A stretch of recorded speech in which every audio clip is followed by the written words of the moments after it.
Now, everything that I've just outlined here very briefly doesn't even touch on what our experts said should be the United States' #1 priority. And that is the other bigger danger, North Korea.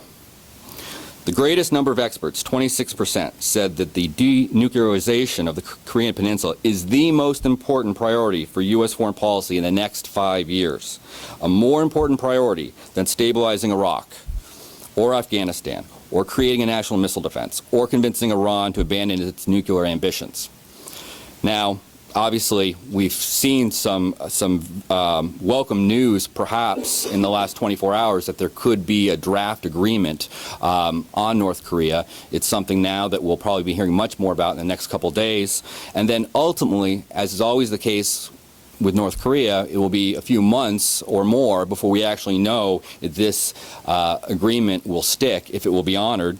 But it's critically important, according to our experts, because so much is at stake in North Korea. 73% of the experts rank North Korea as the most likely country to transfer nuclear technology to terrorists in the next 3 to 5 years. The experts also rank North Korea as the second most dangerous regime in the world, slightly behind Iran, as you see there. So you have there very clearly that it's the most likely to transfer nuclear technology. It's one of the most dangerous. It's a key priority. How have we been doing? When asked to rate the impact of U.S. policy towards North Korea on protecting the American people, 62% said the government's efforts are having a negative impact. Now, I think that these recent events bears directly on this question, and it will be very, I think for our experts, this would be welcome news. This would be something that they would like to see, and this could be a step forward.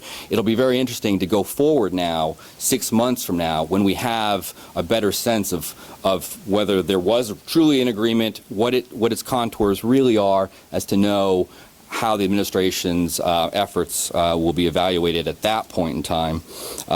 But I think really the more important thing, whether besides that sort of giving a report card on the administration, is the fact that it is abundantly clear, they're quite striking results, that North Korea ranks very high among the foreign policy priorities. In fact, the highest foreign policy priority for a broad section of national security experts, despite political leanings. And so it really underlines again, and it's something that you see as a theme sort of developing in the index, which is that a lot of the issues that we're not paying as much attention to right now, Afghanistan, the Taliban, other terrorist groups, the Korean Peninsula, which aren't front and center necessarily, are really a chief preoccupation of many of our experts.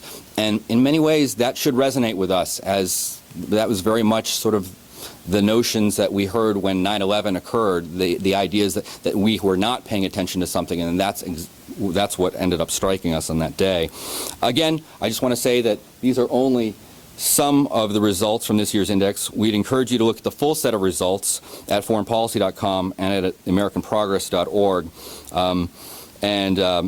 At the conclusion of the event, I just want to let those members of the press know that if you have any questions, members of the foreign policy staff as well as the center staff will be available to field any questions. But now, most importantly, I'd like to turn things over to Senator Daschle to introduce our distinguished guests.